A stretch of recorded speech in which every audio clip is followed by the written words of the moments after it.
Part 2. Mike was like, dude, what the fuck? I had to fill him in and explain everything. Mike believed me, but he was one of the few who would. I called a lawyer as soon as the cops left. He charged me $500 for a consultation and basically said I was screwed without evidence proving I didn't do it. It's her word against yours. And in the current climate, her word carries more weight. The next day, my boss called me into his office as soon as I got to work. HR was already there waiting. Apparently, Aaron's dad, who golfed with the CEO, had already warned them about the situation.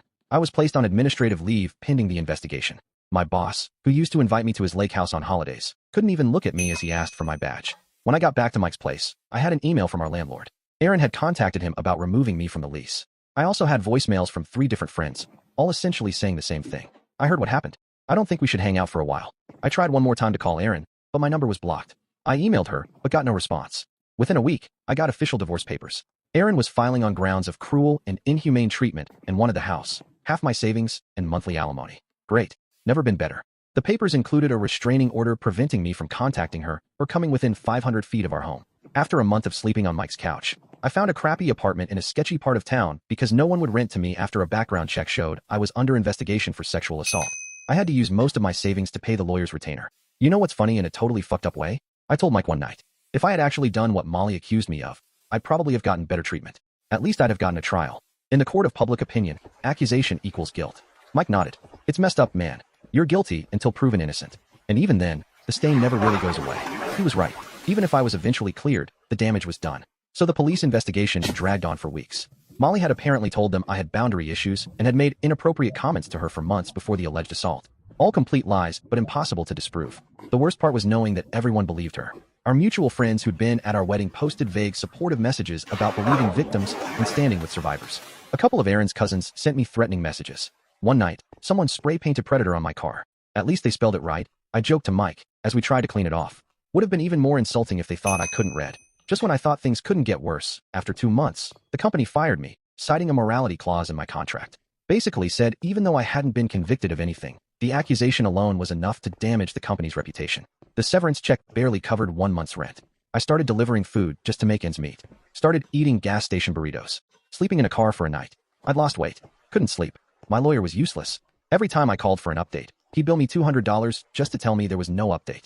He kept encouraging me to take a plea deal if one was offered, just to make this go away, even though I hadn't done anything wrong. I fired him and found a new one, but she wasn't cheap. My savings were dwindling fast, and I had no income besides food delivery.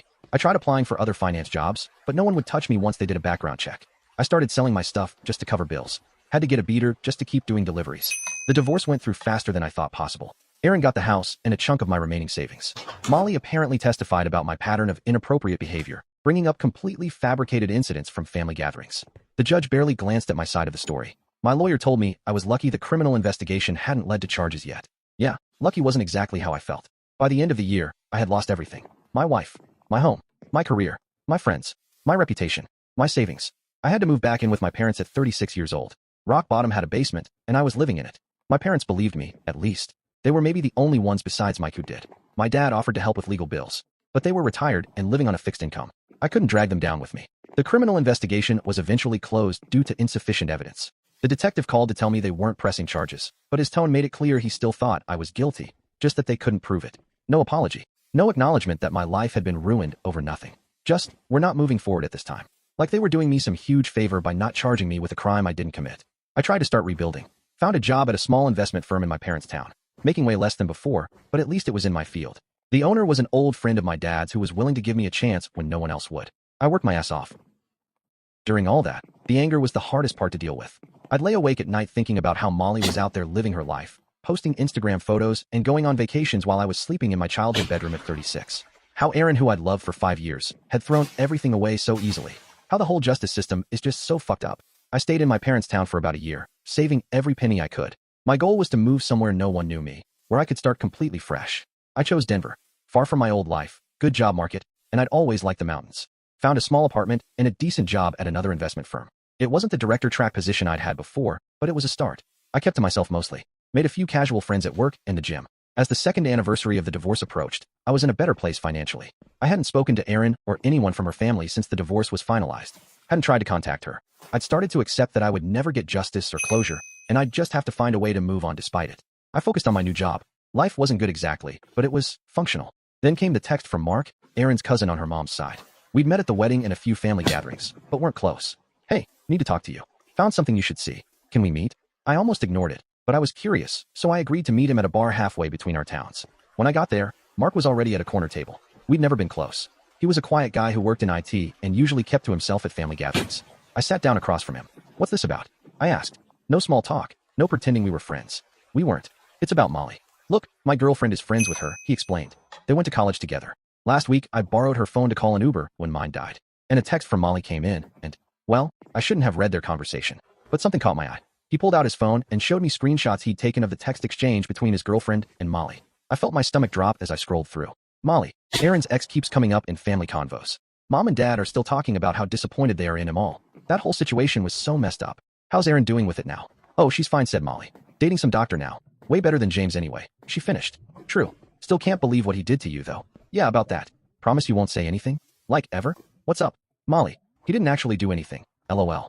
I made the whole thing up because he pissed me off, kicked me out of his house, and acted all high and mighty. So I destroyed his life. LMAO. Best revenge ever. Mark's GF. Wait, what? Molly, that's seriously fucked up. You can't joke about that. Molly replied, not joking. But no one will ever believe him now anyway. Erin already divorced him and he lost his job. Mission accomplished. I stared at the screen, feeling like I might throw up or punch something. After 2 years of hell, here it was. Molly spitting the proof that she had ruined my life over absolutely nothing.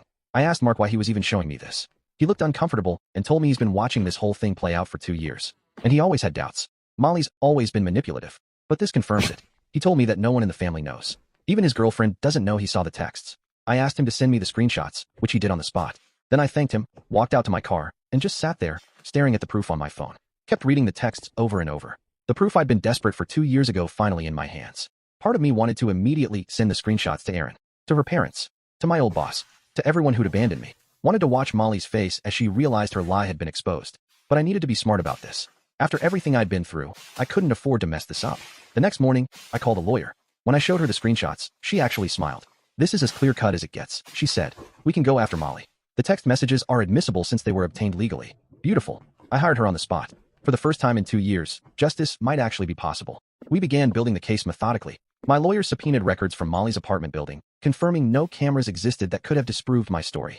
She collected evidence of my financial losses, salary documents from my former job, the divorce settlement, my new lower salary, everything that showed how much this false accusation had cost me. When everything was ready, we filed lawsuits against Molly for defamation, malicious prosecution, and intentional infliction of emotional distress.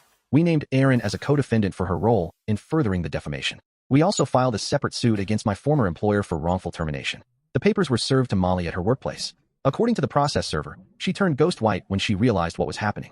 Erin was served at the hospital where her new boyfriend worked, causing a scene that apparently got back to him quickly. Within hours, my phone exploded with messages. Erin's parents threatening legal action against me. Former friends calling me vindictive and saying I needed to move on. Molly's lawyer contacted mine immediately, suggesting mediation instead of going to court. My lawyer's response was simple. We look forward to showing the text messages to a jury. That's when the tone changed. Molly requested a private meeting with me and my lawyer. I agreed, curious to see her face when she realized her game was up. In the conference room, Molly looked nothing like the confident woman who had destroyed my life. Her lawyer kept trying to control the conversation, talking about misunderstandings and family conflicts getting out of hand. My lawyer pulled out the text messages. Molly's face crumpled as she read her own words on the printout. Her lawyer's expression changed. I was drunk, Molly stammered. I was exaggerating to sound impressive to my friend. That's not how a jury will see it, my lawyer replied. They'll see a woman admitting to deliberately falsifying an essay claim to ruin a man's life out of petty jealousy. I estimate damages in the range of $300,000, possibly more with punitive damages. Molly broke down crying. I can't pay that kind of money. I'll be ruined. We left them to discuss their options. The next day, Molly's lawyer called with a settlement offer, $100,000, and a signed confession admitting she had fabricated the entire accusation. Not enough, was my response. The next offer came in at $150,000. I countered with my terms, $300,000, the signed confession, and a video statement she would record admitting to the false accusation that I could share with anyone who had been told about the original claims, including my former colleagues and friends. She eventually agreed, likely realizing a court case would be even more devastating. Erin was next. After hearing about Molly's confession, she tried calling me repeatedly. I didn't answer. Instead, I had my lawyer forward the text messages and Molly's written confession to her lawyer. 2 days later, Erin showed up at my apartment, having gotten the address from God knows where. I refused to let her in and called my lawyer instead, who agreed to meet us at her office. When we got there, Erin was already crying and apologizing, didn't move a thing in me. Save it, I interrupted. You had a chance to believe me 2 years ago. You chose not to. In the end, Erin agreed to a settlement as well, $150,000 plus a formal letter of apology. She also agreed to make a statement to my former employer about the falsity of the accusations. The money would come from selling the house, our house, that she'd gotten in the divorce. Poetic justice, I guess. My company settled the wrongful termination suit for another $300,000 and offered to reinstate me, an offer I declined. I didn't want to return to a place where people had been so quick to assume the worst about me. All told, the settlements from Molly, Erin, and my former employer totaled nearly $1 million. The money couldn't give me back the 2 years of my life that had been stolen, but it was vindication. Perhaps the most satisfying moment came when Molly's confession video was shared with the extended family and our former social circle. The same people who had shunned me and supported her now saw the truth. The fallout was swift. Molly lost her job when the story got back to her workplace.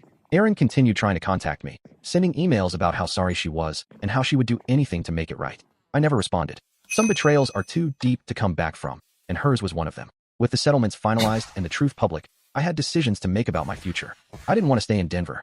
I decided on Seattle, always liked the Pacific Northwest. Good job market for finance. I bought a sweet condo with views of Puget Sound, invested the remaining settlement money, and started interviewing with firms that had no connection to my past. The lawsuit and confessions had cleared my professional reputation. Former colleagues started reaching out again, offering connections and references. Amazing how people change their tune when they realize they backed the wrong horse. Amazing how people change their tune when they realize they backed the wrong horse. I accepted a position as a senior financial advisor at a prestigious firm, with a salary even higher than my previous job. For the first time in years, I felt like my career was back on track. Sometimes I still think about those lost years. But most days, I focus on what I've built from the ashes.